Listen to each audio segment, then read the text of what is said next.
I'm gonna be straight up honest with you guys. This is the next new hero you invest in if you care about Dream Realm bossing. Now, of course, there's gonna be certain Dream Realm bosses she's not good at, like Lone Gaze, but any single boss that we see in Dream Realm that we are currently using Merrily in, yeah, you're gonna be using Lily May instead, which means the top two, King Croaker and Lone Gaze, you're not, but Snowstomper, Alpha Bear, Skyclops, Necro Draken, even because she does move around, so she does lose that debuff. All of these are most likely going to turn into Lily May clears and not actual Merrily, because as you guys see right here, even all the top players are doing it now. I need to share some stuff with you. So you can see right here we have a 42.7 billion hit. That was done with my Lily May. I don't think I have the right team set up here, do I? I'm gonna copy and paste the top record so you guys can see, because you'll notice there's a lot more Merrily dropping off here than you did see previously. And this is kind of what we were doing before. So this is the Merrily team. You could move some heroes around if you need some damage reduction or something like that. It's not all that important in my opinion.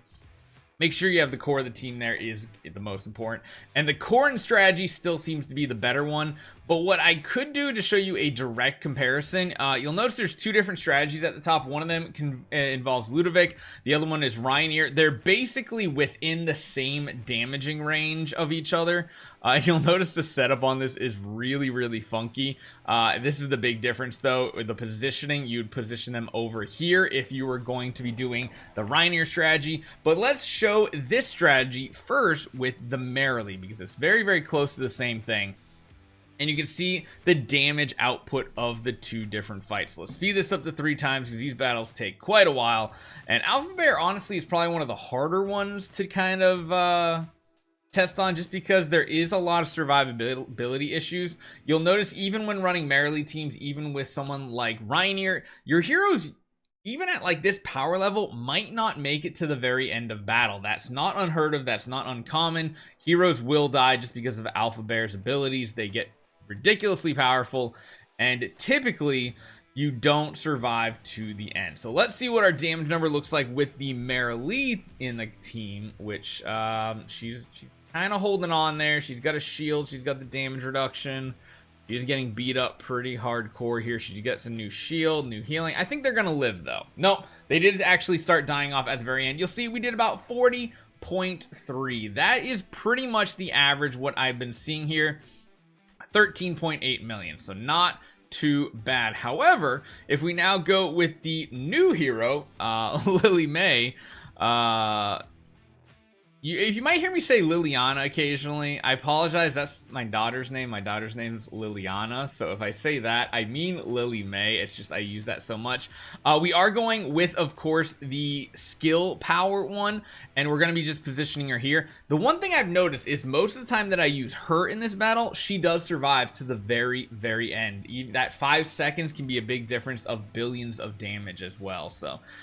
she does quote-unquote interrupt the boss, but the boss still uses his ability. What that does mean is she does an extra 400% damage attack, which is a nice little boost here. And you can see he uses his ultimate a lot, so she doesn't have any problem using her extra abilities here. Like literally every time he uses his ultimate right here, she does that ability that does extra damage, and it's happening just about every single time. Actually, I think every single time he does it, she has it back up. Beyond that, there are some big damage numbers coming out here.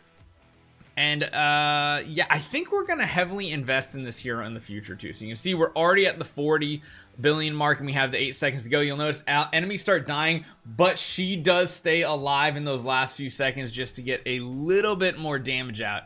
And you can see the difference right there. She is essentially taking over Merrily's spot in a lot of these, which means, in my opinion, any of these, that's going to be the same. One thing I was actually intrigued to try, because like not everybody has those like the super high powered strategies here, I was actually intrigued. What happens if we use this team here, but instead of running the Corrin, we run the, where are you, Merrily? Run her instead.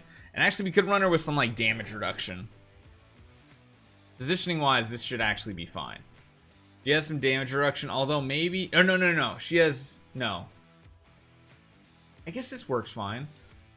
We're running the Reinier strategy, and I think the Reinier on the Merrily would be better. Let's run both of them. I don't think this is going to be a better damage number because not having our shields is going to be a big deal. We don't have Coco in this team or Corrin, and at least Corrin does shield your lowest HP ally. Let's see if Smokey can keep people going long enough. No, he cannot. That is an issue. So the question is, can Lily May and Merrily still pump out enough damage, another 10 billion in these last 30 seconds without dying? The advantage of Lily May is she avoids a lot of the incoming damage because she's using her jump around dash type ability, which is kind of interesting. Yeah, it doesn't look like that can work. You do need the Corrin to keep shielding the Smokey, but you see, even here, like, the damage is pretty respectable, and the survivability of this hero is absolutely insane. Like, just crazy good survivability here. And you see the direct comparison of damage. I would not run that team in reality. This is the new go-to, and you can see there are already people having full Paragon teams. I'm happy with the number we put out. But you'll notice everybody is taking their hero up to 4 and 5 stars, so I think that's what I'm gonna do. I wanted to keep her as is just for a direct comparison because I have plus 10 on the Merrily. In reality, I'm probably bringing this up further, mainly just because, number one, we want to get that extra 2% per growth, and then on top of that, you're going to get a ton of extra raw stats, which increase crit, all these things. You can see attack goes up. Yeah, that's probably something we are going to invest in, but I want to make sure you guys were well aware. If you care about bossing, going for this hero in the rate up banner might be the play here. It definitely could be. She has defense penetration. She's got a lot of different things here, and she's quickly becoming my new favorite hero. It's funny how that changed, man. I almost wish I could bring her to plus 30, but I don't think I'll be able to afford it, mainly because I took Taylene to plus 30, and at this point, if I take a look at our resources, 255 I think is only enough to go to like 20, and then it takes another 500 I believe to go from 20 to 25, which is the 5th star. So we're gonna have to settle with 4-star, which does mean we are gonna fall a little bit behind. But I mean, the reason why our power levels in Dream Realm have stayed so strong are because of the 2 bosses right here that we use the Taylene in, and having Taylene that strong is a huge boost to our account. So we'll see how this goes. Oh yeah, I guess I realized Ludovic's only a 2-star too, which does mean that is missed power on this boss as well. So that's another thing that might be playing a factor, is if we are using the Ludovic strategy. Have not brought him up further. Don't necessarily know if I need to. We'll see. Hope that you guys enjoy this one. Just be aware, this hero is the new must-have Dream Realm true damage boss damage dealer, and I'll see you guys next time.